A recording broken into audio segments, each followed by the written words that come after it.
Welcome to Under the Sisterhood, where we honor female experiences. During each episode, I will have intimate conversations with women of all ages to get under the hood of their individual journeys through womanhood. Together, we'll pursue the many aspects of the female experience, creating a sacred space for women to share their stories, their ideas, and their wisdom. This is a podcast to celebrate women and recognize all that they do in our world. I'm Elizabeth Elfenbein. Let's get under the hood.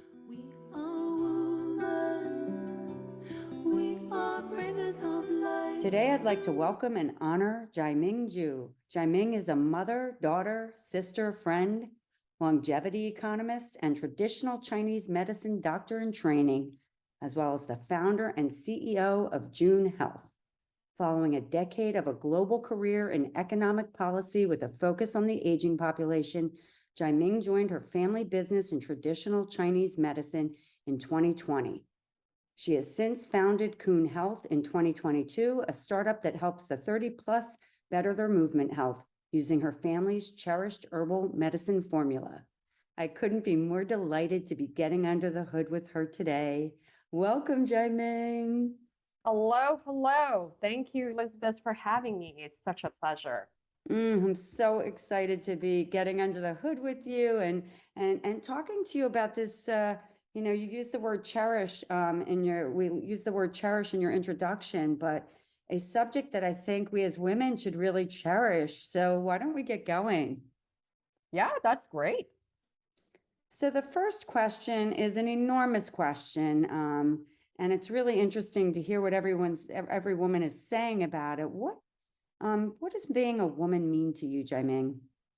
Oh, well, so being a woman to me means being versatile, being daring, and being whatever and whoever you want to be at any given time in your life. It's such a gift to be a woman because we don't have a linear path. We mothers, we're daughters, we're entrepreneurs, we're aunties, we're blessed with all these identities throughout our life. And to me, being a woman means you should never limit yourself and say, I'm only so and so. You can be everything all at once. And to me, that's such a blessing and a gift. I love that. And it is, we wear so many hats. And it's not just even wearing hats. It's like really how we feel and how we lean into who we are as human beings. We just take on so much, and women have so much capacity. So that answer really resonates with me. What a lovely way to describe it. This next question, it starts at different places for each woman. But what would you say your female experience has been? And there's a second part to the question, which is, at what point would you say you leaned in or you felt that you were unique, a woman, a girl, or whatever that might have been at the time? Thank you. That's a really good question.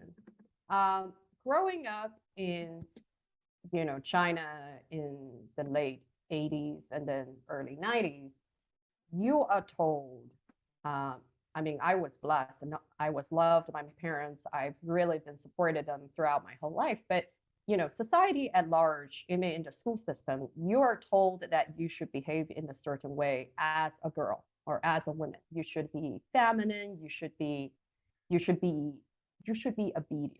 Like you should not have your own path, right? And to me, I always rejected that, partly because I was a big tomboy, when I was younger. I refused to wear like skirts or dresses.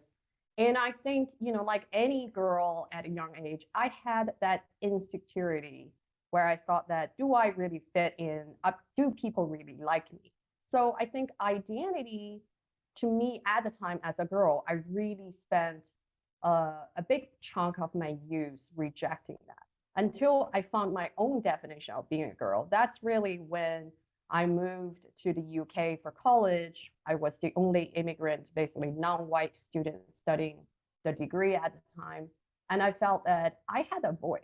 I was not afraid of speaking it. And people resonated with me because I had a voice. And being a woman means that I could be being a minority woman, that means that I am unique in bringing my own experience to the table and people listen. And to me, that was really the moment when I started realizing in a strong way that I have a voice and I should lean into being a woman or a female in that sense. That's really interesting. And so we spoke with one other woman who actually was an immigrant from China, similar experience of very supported from her family, but of course talking about what society dictates in China and that you're obedient, that you behave a certain way, that you show up a certain way.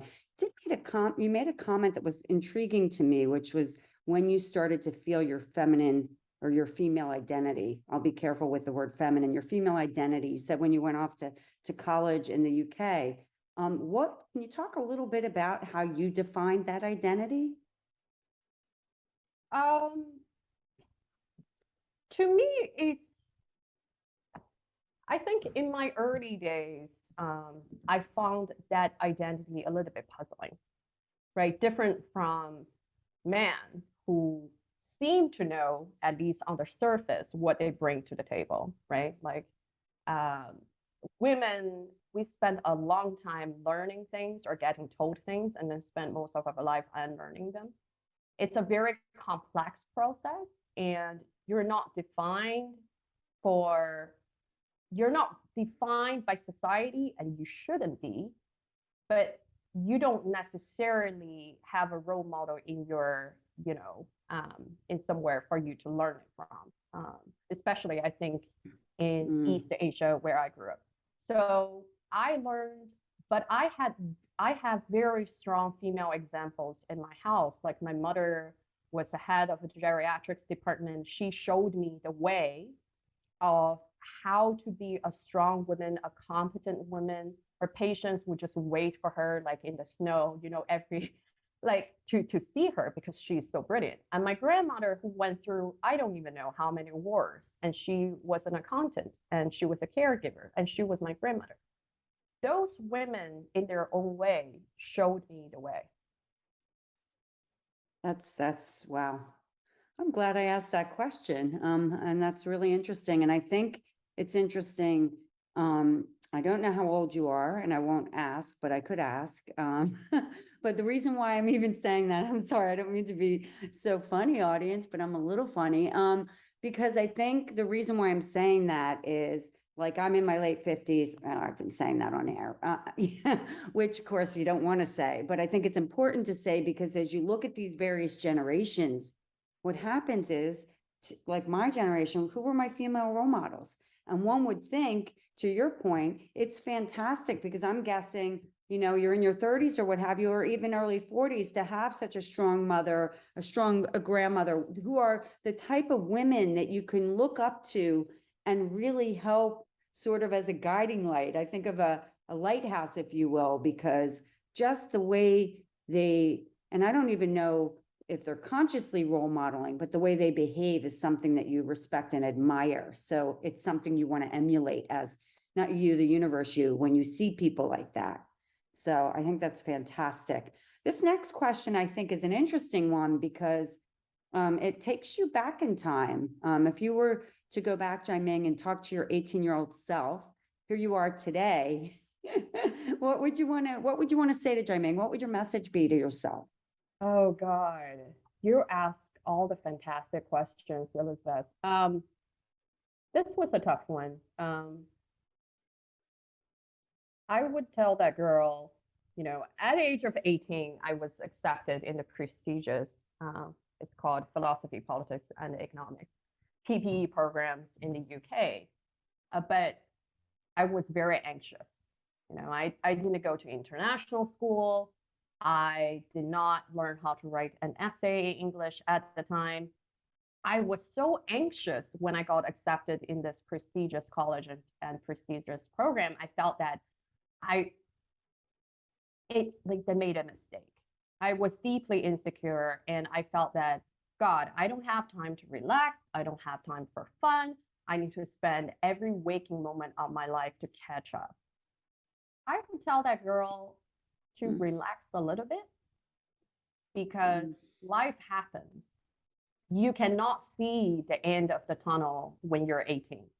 In fact, now I'm like, I'll tell you how old I am. I'm 36.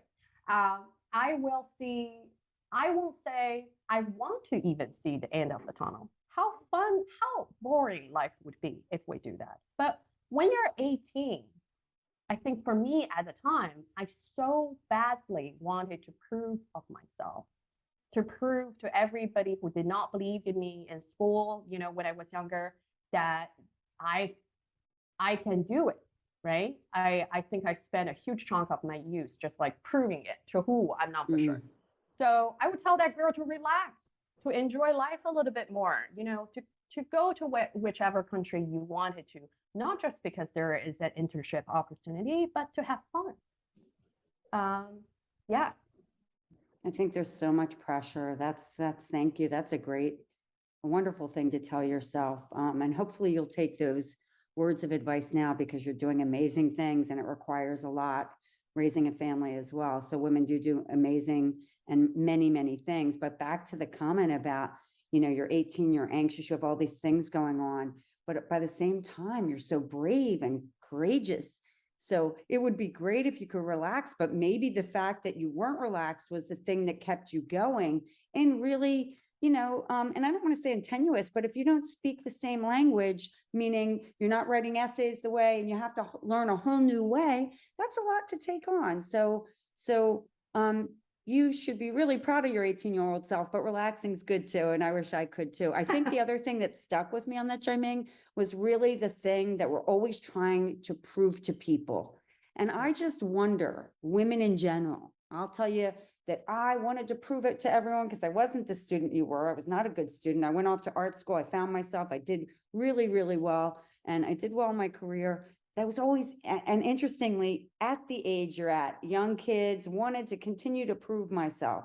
And I think that when we let go of proving ourselves and know that it's within ourselves, like in other words, that's a message I think that we could give to all women. It's like, you need to feel that within. And I'm not, by the way, suggesting that you don't, but I thought that did stick out to me because I think that women are constantly, trying to show that they can, when in fact they can, we don't really need to prove it. We just do it all the time anyway. So I think it's interesting.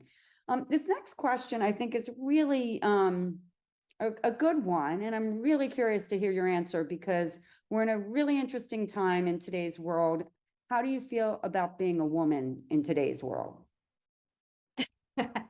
Wow, you're asked really all the tough questions.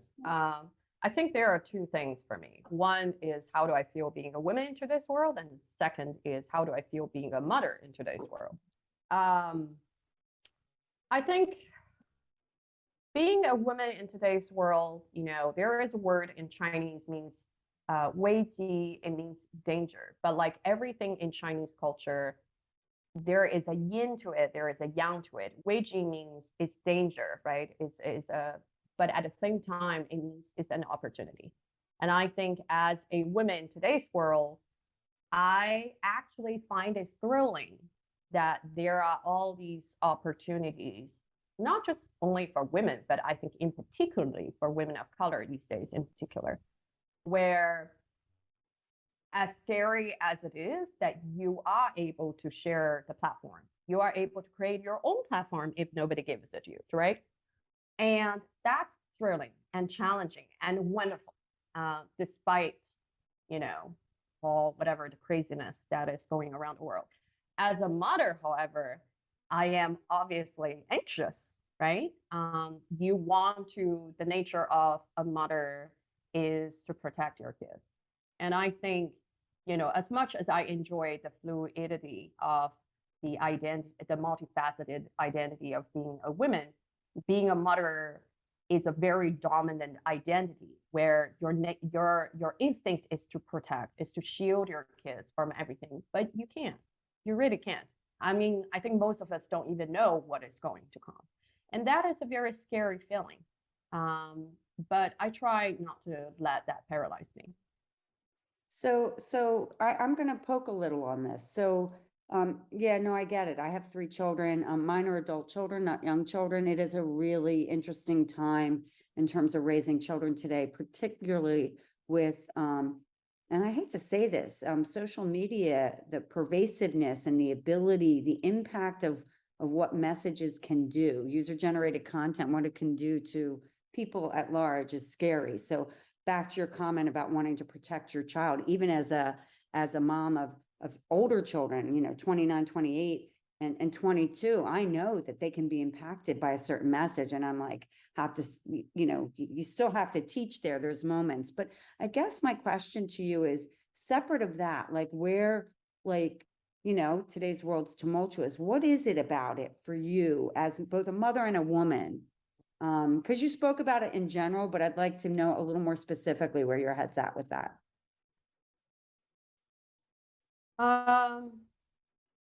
I think as a woman and as a minority women, we never realized before that there is such a big opportunity on market, right? For our culture, for our service, for what we can contribute. In short, what we are told, when we're younger, that is inferior, that our culture is now like important and relevant, that we need to speak loudly and proudly about what's important to us, right?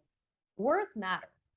When you come from a different culture, from a different language, and you have difficulty to translate the complex, the nonlinear feelings into words and articulate them and make it understood to a larger audience. And I think the fact that, being a woman and we are, I think science maybe have proven, statistically speaking, don't quote me on that, women are better with languages and we have the gift to speak up, to speak clearly about what we desire and what we represent. And the fact that there is now a market for it, I think that's wonderful.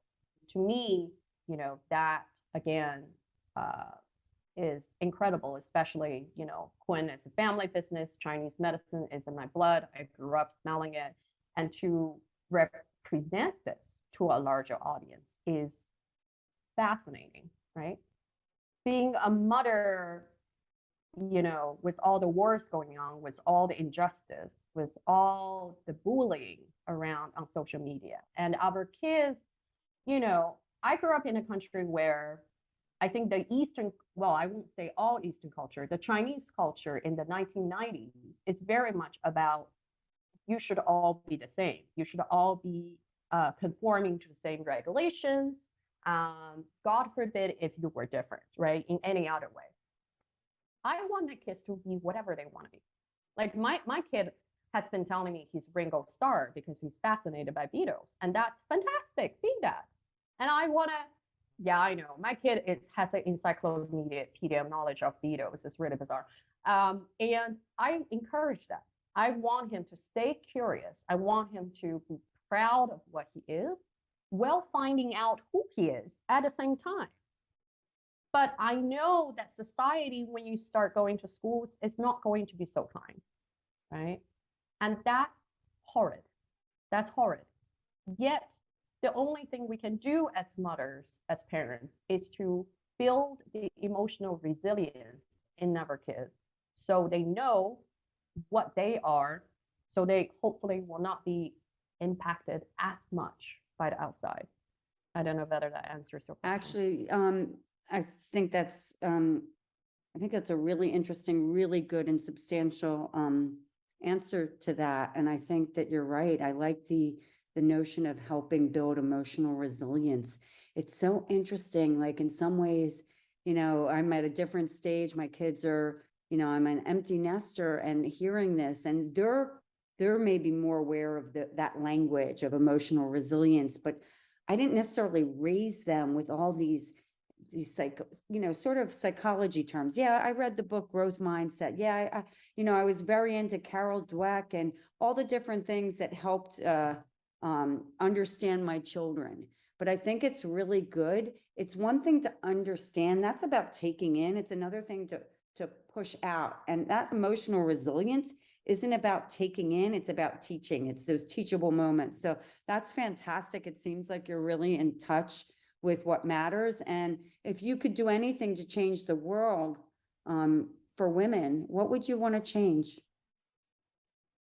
There are like a million things that I would like to change for women, but I would say the most important thing that really matters to me is for women to have a full understanding of their health.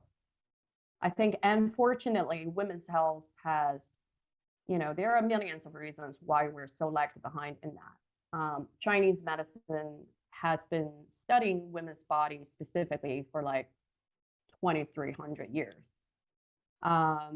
There are all these conditions, that women are not aware of. For example, how many of us, if I didn't grow up in a family like this, like how many of us would have known that postpartum, right after giving birth to kids, the 6 months after is the most fundamentally important pivotal time of your life for health maintenance? No one. Because everybody in the States is busy getting back to work against their will. After what, week 2, after you had a C-section, perhaps? That's absolutely insane. It's a public health crisis. As an economist, I had the joy of, well, the job of advising different governments on low birth rate and aging problems.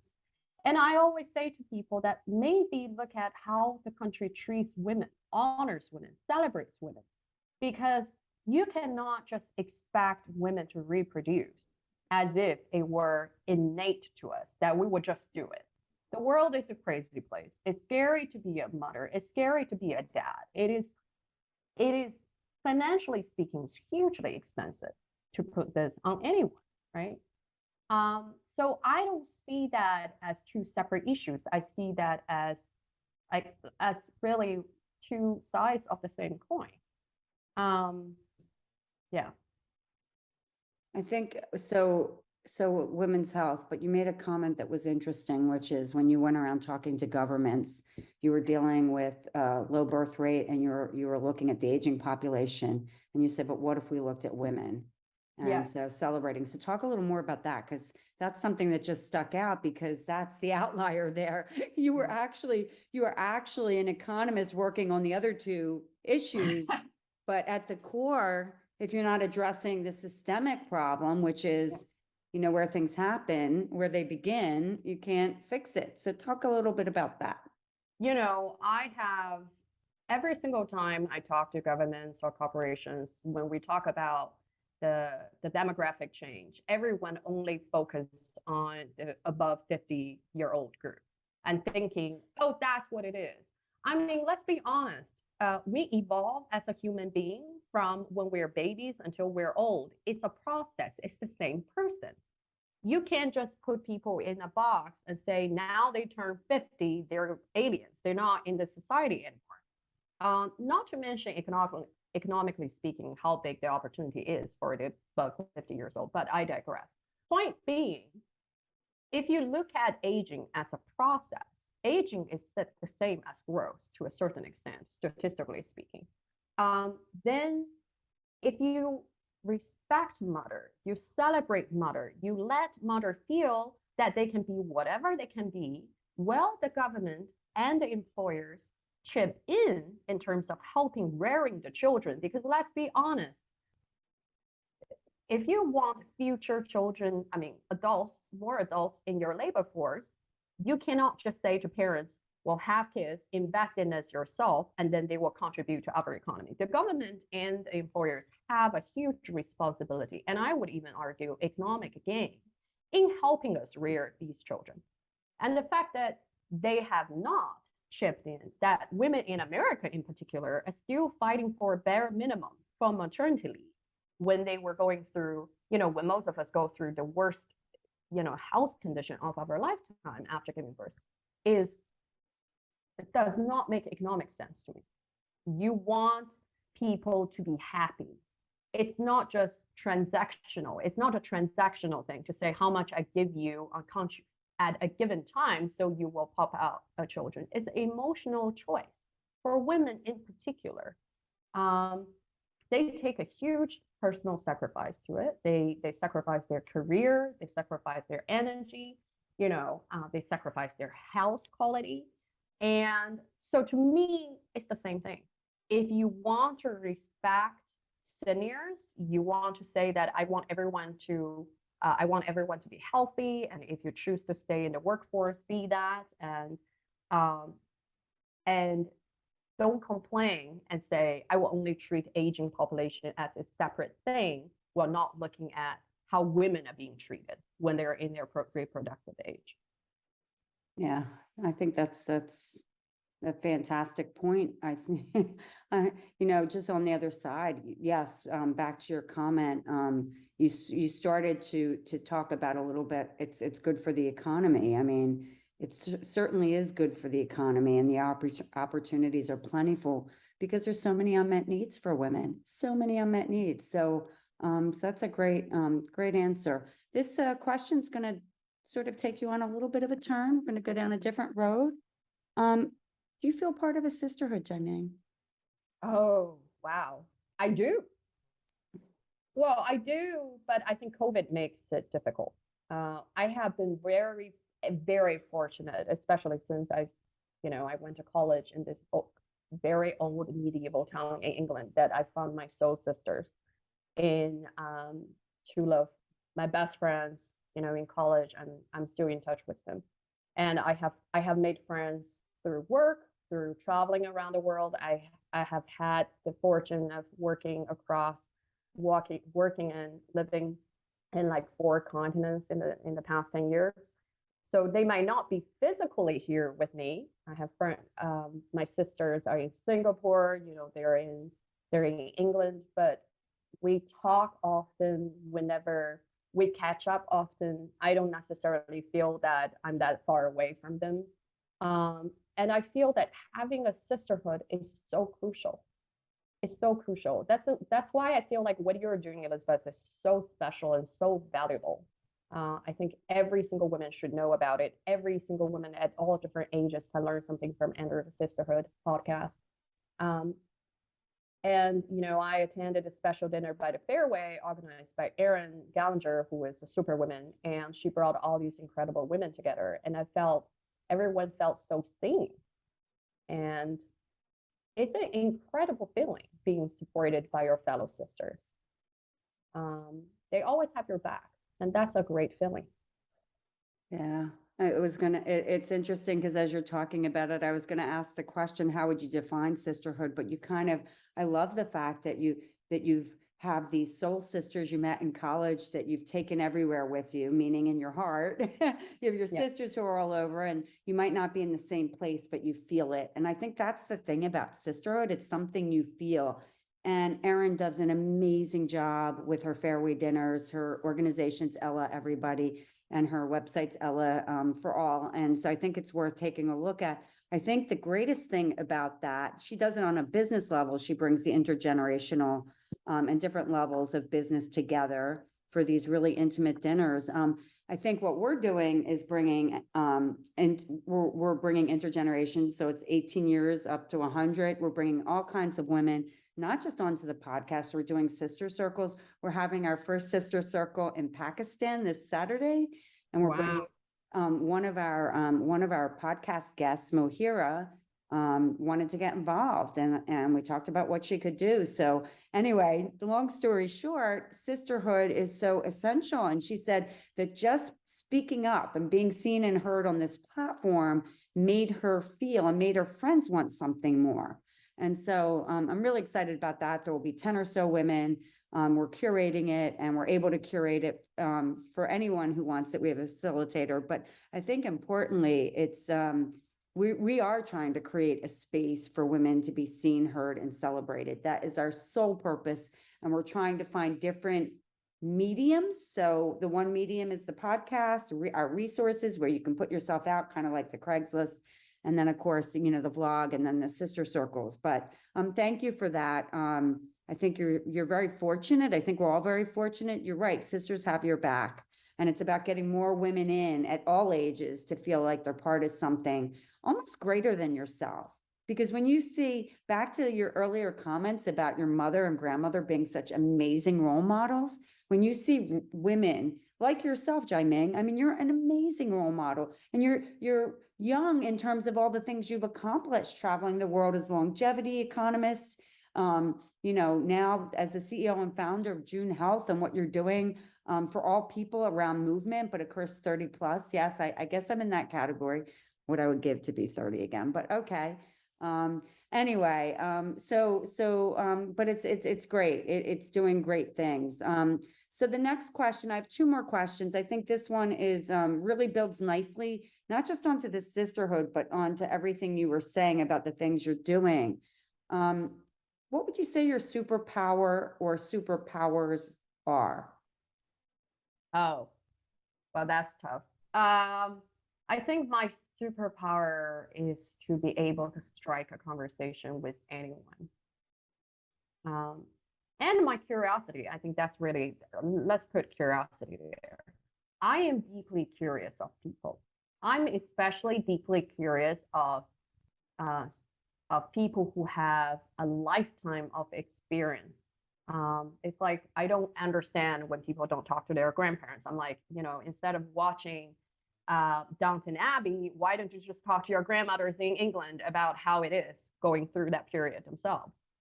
I love talking to people. And what I do now, I think Chinese medicine, we focus so much on the subjective health data, which is very similar in health economics, you know, longevity economics, which is what I have been doing, because that's all built on a deep curiosity. I'm curious about, like, for example, Elizabeth, your life. I'm curious about, you know, a grandma from like Kyushu in Japan, their life. I think having the fortune to learn about someone's life is a deep gift. It is, especially when you learn it from a fellow woman, or you're learning it from, I think the greatest gift is to sit down over lunch, having a home cooked meal, and talk to grandma about what they go through in life. It's such a gift to have a glimpse of someone else's journey. And you learn so much from that. It's better than fiction. And the fact that I always have that curiosity, I think I consider that as my superpower. You know, I say this to my father when I finally decided as his only heiress and child to learn Chinese medicine, to take over this wisdom from him. I said, well, actually, I didn't say this. He said, you know, your greatest talent, and I know you will do well in Chinese medicine, is because you're deeply interested in the individual. Because ultimately, Chinese medicine is a personalized medicine. You gotta have to have the patience and the curiosity and the passion to learn about the particulars of an individual in order to get the right data, so you can have a good idea of what they have gone through. What do you go through in Chinese medicine, like experience-wise, health-wise, matters. It matters deeply where you are at this given moment in health. So anyways, in short, I consider that as my superpower. Yeah, especially for Kun Health. Yeah. I have to tell you, that's a fantastic superpower, curiosity. It will take you so far. But I think what I'm really touched by as a human being is the fact that you care deeply to know about people's journeys and stories. And that, you know, what you're doing now as a traditional Chinese, in traditional Chinese medicine as a doctor, can really make a meaningful difference. And interestingly, like in the West, you know, we know that doctors today get 5 to 8 minutes with a patient. And so unless you have a real, like for instance, my internist is a longstanding friend of mine, you know, but I would say all of my other doctors, my gynecologist, my dermatologist, my eye doctor, they don't know me from Adam. I go in, I get my minutes, they check my eyes, they check my skin, and there lacks the intimacy. Yet interestingly, healthcare is the most intimate thing you can have. So I think that what you're doing, your superpower of being curious and wanting to know about people, and what you didn't say is so you can best treat them. and you will be fantastic at it. By the way, I will be booking an appointment with you. Thank you. I'm really, really interested in learning more about it. And well, I'm also very open to all these modalities that are outside of Western culture, because I've been on this journey. But anyway, so I'm excited about that.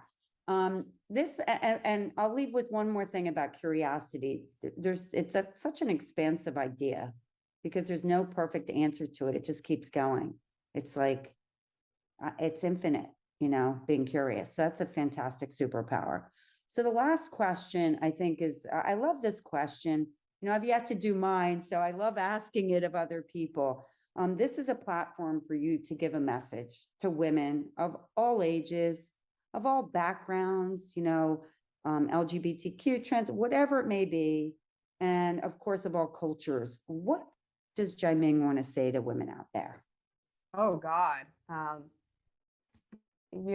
Thank you again for giving me this opportunity. My old job was to be in a closed room, indoor secret meetings among government and corporations. So like to have this platform where I could have access to women in particular around the world is such an honor. Thank you so much again, Elizabeth. I think my message for women is believe in your superpower and act upon it today.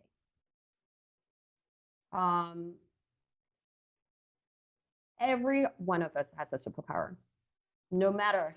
And I think what's unfortunate is women go through their whole life being told their superpower, our superpower, is worth nothing. I have a friend who has never been to college but she is an amazing sweater knitter. And she got told she was dumb throughout her whole life. People would just say like, "Oh, you've never been to college. Like, you'd better just marry off because you're never going to make anything out of her life." And then, she didn't know otherwise. So she went along her life. And I kept thinking that if she did believe in herself and say to all these outside noise, because by the way, all of us know this. And Elizabeth, you have been in the big corporate world forever. I'm sure you know this better than anyone. There is always a person who is ready to put you down, no matter how many years you have proven yourself. And there is always going to be a person who say, what you know is worthless. Nobody is ever going to, trust you or give you, buy your service. Or in my friend's case, buy her sweater. I keep thinking that we know that handmade sweaters are very expensive these days. If you believe in that gift, you could have made a fortune. Most importantly, you would stand firmly on the ground and say, this piece of soil I'm standing on, this little acreage, is not big, but it's mine. And I think I certainly am guilty of that, where in the early days of creating Kun, I was like, my economist intuition turned on, and I was like, I can't do social media. I can't market myself. I mean, things are not ready. How do I explain an ancient healing to people? I can't just start talking about how fundamental movement health is to longevity. How do I make the arguments? I realized after spending months agonizing, the important thing is to believe in your superpower and just start acting. You will never fully figure out what you want, and you certainly should never count on what the world wants from you. And to believe in yourself and believe in your superpower, no matter what that is, like cooking, speaking multiple languages, like being a fantastic mother, lean into that. Be that. And no matter what the noise is outside, or even in some unfortunate cases within your own household, you can stand firmly on the ground and say, I know who I am. And that's that. I think that's what I want to tell the women globally. That's amazing. I think that's a beautiful ending. I don't even want to pick it apart, because I just think I think it's fantastic. Lean into your superpower, know it. Your poor friend, probably so incredibly talented. And all it takes is the lack of belief. And, we can hear, and it's really tricky. The one thing I will say to add on to that is, as parents, we have the ability to help break that generational trauma, if you will, and change the way we make our children feel. Even with me, with my adult children, I mean, I have my middle child. I have 3 children, and they all went a different path. My eldest daughter is a professional athlete. She's off in Australia. She didn't go to college. She's incredibly intelligent. She's probably read as many books as you. She's brilliant, a spokesperson, the whole bit. My middle daughter went to an Ivy League. She's brilliant and went into corporate America for 6 years and decided that she wanted to be an energy healer. So she's not quite going your route, which we can talk about more. The point is, she did go that route. Society dictates, oh, if you go to an Ivy League school, if you do this and go this certain path. But and my son is on his journey. And I think the thing that my big message with what you said about your superpower, owning your superpower, is really believing in yourself. And as parents, if we can let our kids know that life's a journey. It's one long journey. And you're right. Early on, you said, I'm not sure I want to know what that looks like at the end of the tunnel. You're right. It's a beautiful thing to go off on that journey and figure out who you are and what you're passionate about. So back to, lean in and know your superpowers and believe in them. I think that's fantastic. Jiaming, I don't want this conversation to end. I'm fascinated by, of course, the longevity, the economic part, but I think the way you brought the two together, because one feels so data oriented, but the other one is so humanistic. It's about how you feel. It's a visceral thing. It's empathy. It's putting the two together. So I think June Health, if I pronounced it wrong, Kun Health, I think that you're going to be doing amazing things, and I'm really excited to see where you go with it. By the way, everybody, she's on Instagram at Kun Health, and your website. Do you want to tell your website before we hang? Okay, so very quickly, the website is www.kun.health, literally the word health. I think our team is working like very hard to release the website. It should be estimated to be on around the first week of November. And I just want to thank you, Elizabeth, for asking all these fantastic questions. And I want to thank whoever will have the opportunity to listen to this podcast. If the 18-year-old Jiaming, knew that at the age of 36, she would have the opportunity to speak to a global audience, she would be like, that's not possible. So that's awesome. I'm like, wow. I'm like, I have goosebumps. That's all right. I use that phrase, but I truly have goosebumps. What an amazing thing. And yes. And I think this global audience is really fortunate to hear from you, because you yourself are so global. I mean, you've been for 10 years traveling, living in many different continents and having many different experiences. So you bring a wealth of really good insights to being a woman and how we may think moving forward. So again, thank you so much, Jiaming. I'm so grateful for your time today. Thank you so much, Elizabeth. Thanks for listening to Under the Sisterhood. If you haven't already, please give us a quick rating and review on Apple or Spotify, and make sure to follow us on Instagram, Facebook, and Twitter so you can hear from more amazing women. This podcast is created and hosted by Under the Sisterhood LLC and Elizabeth Elfenbein, produced by Elizabeth Elfenbein and Zach Slaff, and edited by Zach Slaff.